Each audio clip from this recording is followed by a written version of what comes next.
Viewer voice messages are back, ladies and gentlemen. Okay, so the SpeakPipe.com page is opened up. I just wanted to do this really quick video to show you what it even is. What is SpeakPipe? We did this last year, but we're getting hundreds and hundreds of new subscribers every single day, so some of y'all may not know what the hell SpeakPipe is. Now, it is a easy peasy lemon squeezy way for you to send a voice message to me 24/7. So you can do it on your phone, you can do it on your computer. For example, if I wanted to, if I was watching somebody and wanted to send a message, I could use my microphone and my computer to do it. If I don't have a microphone, if I don't have a computer, if all I have is a phone, I go to the SpeakPipe link that's in the description of all of my videos.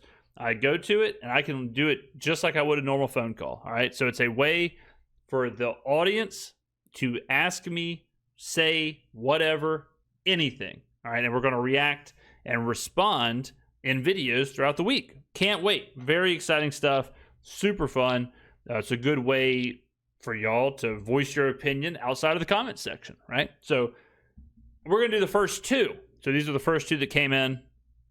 Get on in there in SpeakPipe and let me hear what you have to say. So the first one is from Austin David. Hey, James. Longtime fan of the show, fan of the franchise here.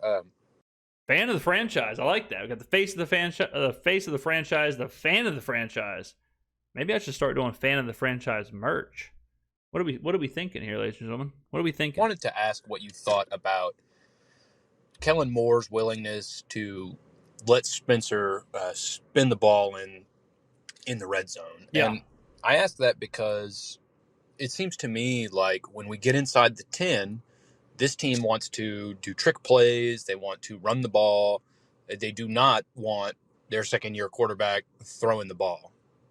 I'm curious if you think that's something they should lean into more, or if you think that they should let Spencer spin the pill within the 10. I just want to hear your thoughts on that. Thanks. Appreciate it. No problem. Hey, thank you, Austin, for the call. So this is absolutely an issue, and it's absolutely the next evolution.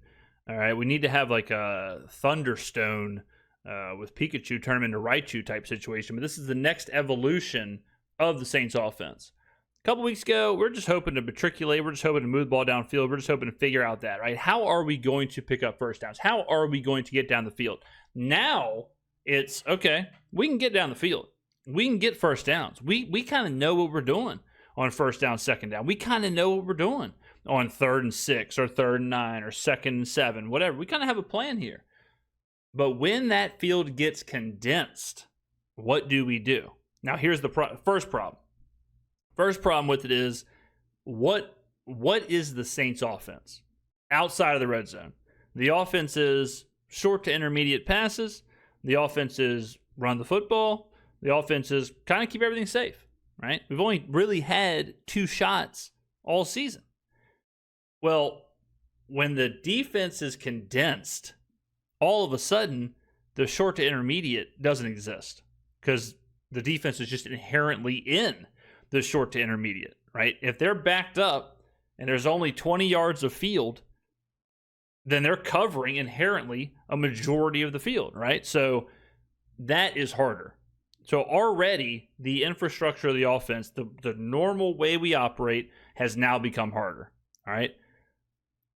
The question is, who do they go to? I think that's the first question they got to answer.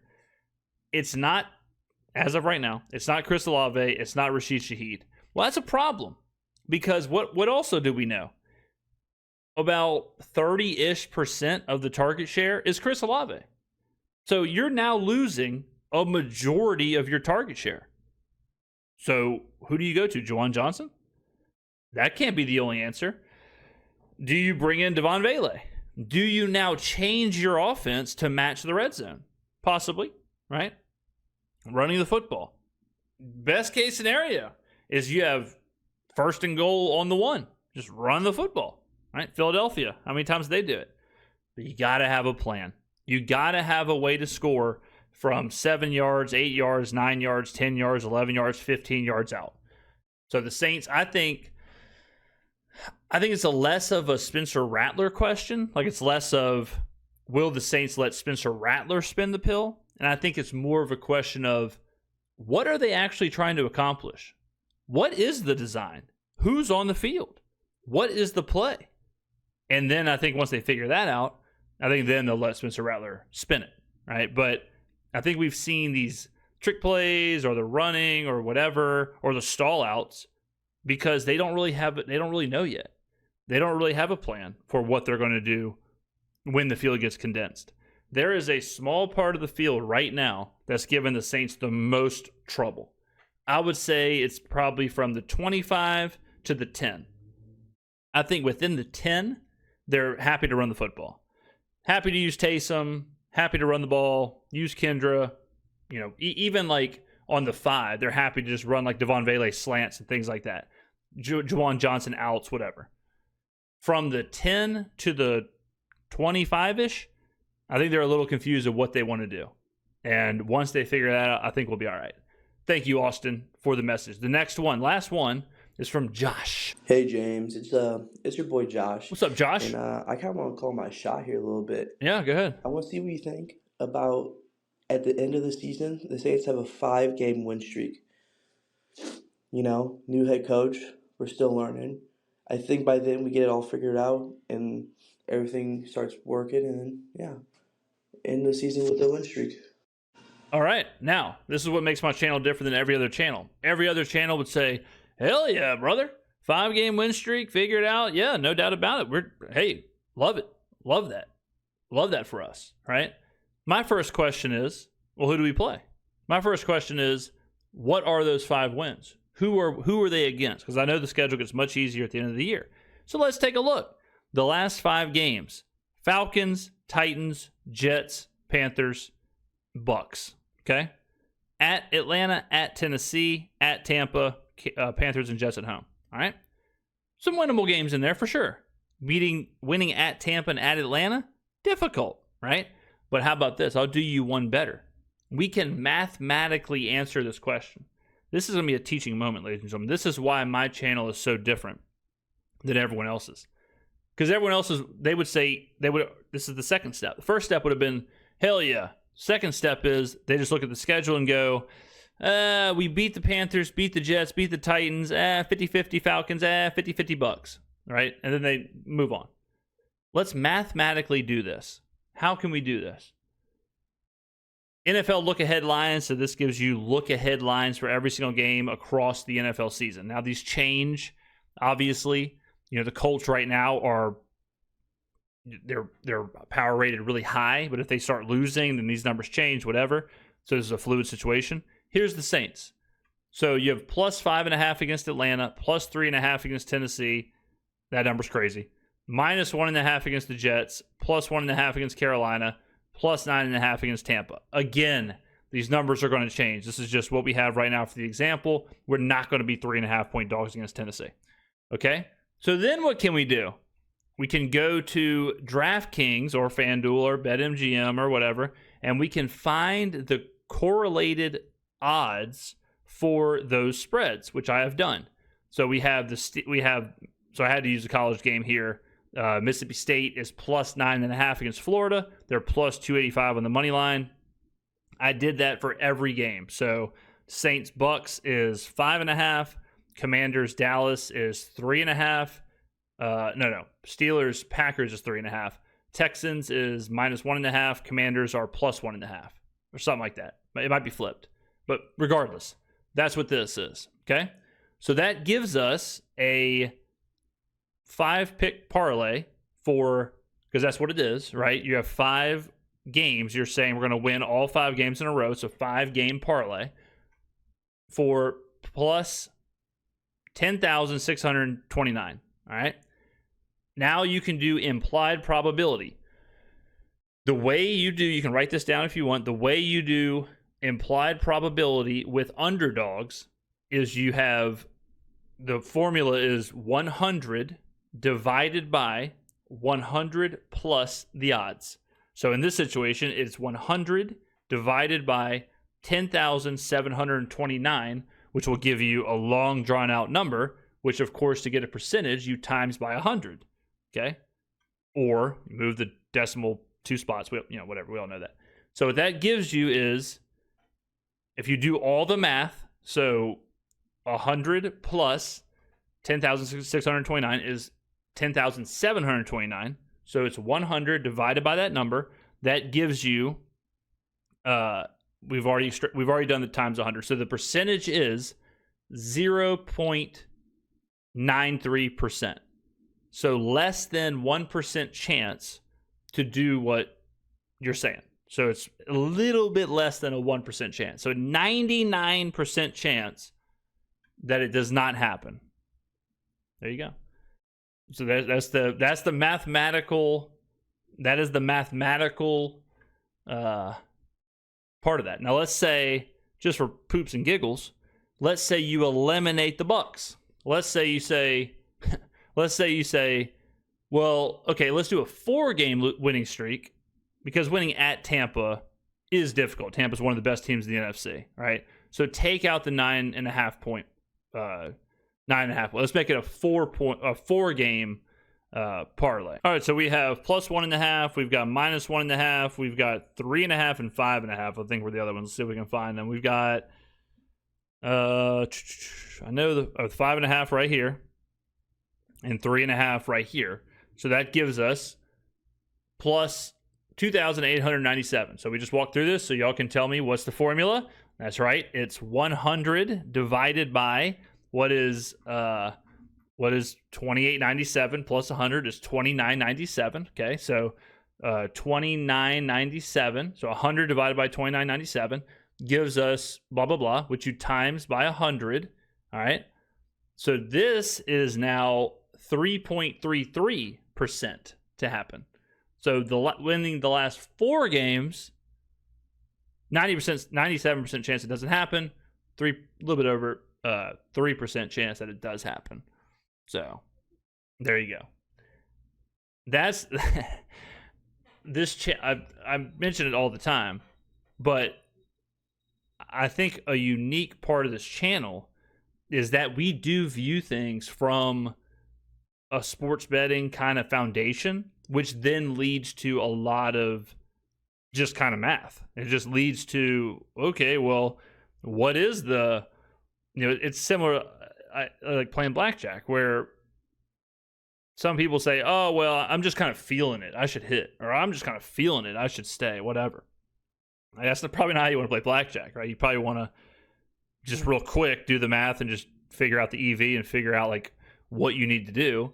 And so when these like problems are presented, then my mind immediately goes to, okay, well, let's just look at it how we would a sports betting.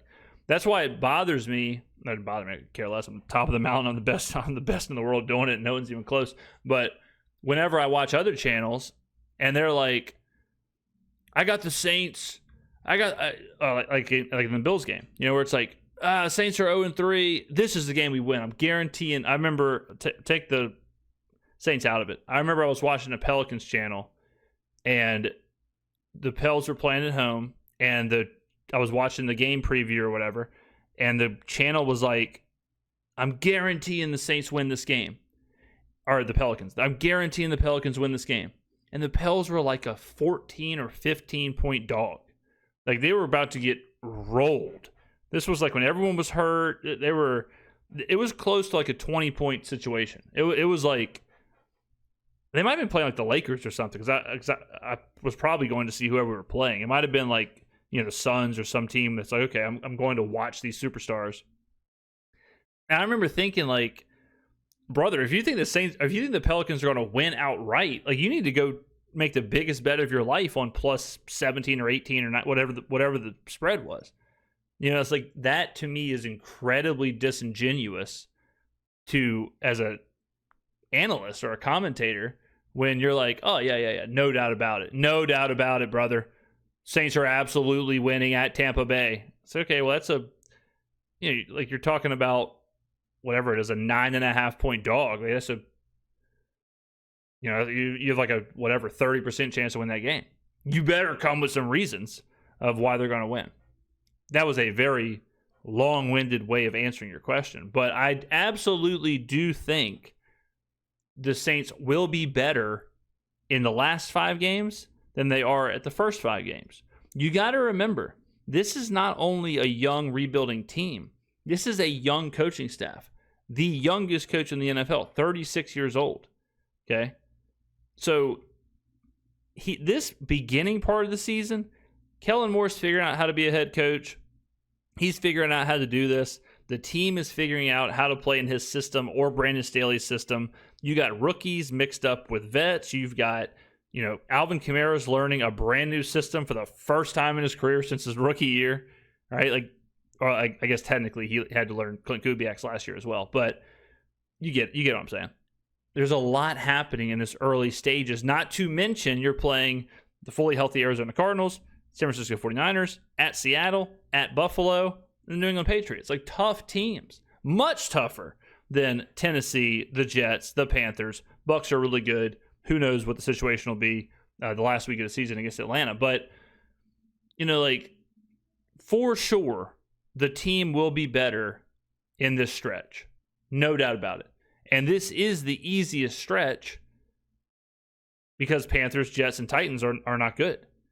Bookended with Tampa and Atlanta ain't no joke. But, even if you strip it back to Miami, this is the easiest stretch right here. Miami, Tampa, Carolina, the Jets, Titans. Buccaneers are hard. But Miami, Carolina, New York, the Titans, let's see, 1, 2, 3, 4, 5. And not to mention, at this point, Miami could have completely blown it up.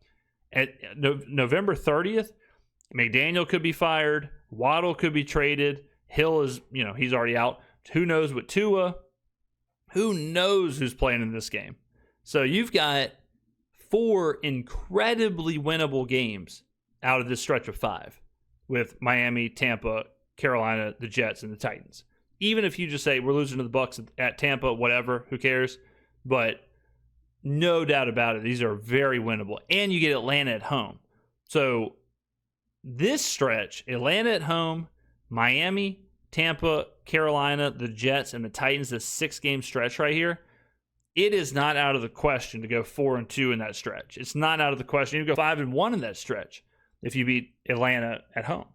So, yeah, if you are looking for a streak, or not even a streak, but if you are looking for, a 5-1, 4-2 kind of stretch there, this is it right here. November 23rd to the end of the season. 100%.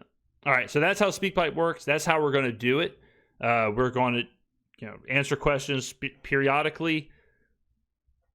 Get over to SpeakPipe.com. Leave your voice message. Good stuff from these guys. Thank you very much for watching. I will see you in the next video.